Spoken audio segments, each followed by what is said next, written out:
हा प्रश्न dual nature of radiation and matter या चॅप्टरवर सीईटी 2024 ला विचारलाय.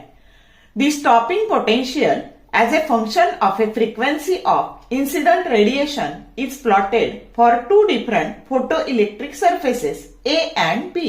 The graph shows that the work function of A is option A greater than that of B, option B smaller than that of B, option C same as that of B, and D that no comparison can be made from the graphs.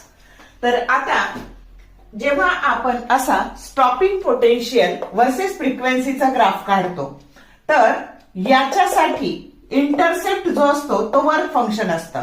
मग ए चा intercept म्हणजे हे work function आणि बी चा intercept म्हणजे हे work function. काय दिसतंय आपल्याला तर फाय ए हे वर्क फंक्शन छोट आहे कुणापेक्षा बीच्या वर्क फंक्शन पेक्षा, म्हणून ऑप्शन बी येणार आहे स्मॉलर दॅन बी.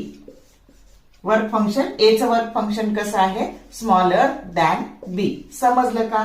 म्हणजे तुम्हाला देताना जरी एवढाच ग्राफ दिला तरी ह्या वाल्याचं वर्क फंक्शन हे छोटं असतं. अजून एखादं दिलं असतं तरी ए चं छोटं त्याच्यापेक्षा बी चं छोटं आणखी सी दिलं असतं तर म्हणजे सी चं बी पेक्षा छोटं असं.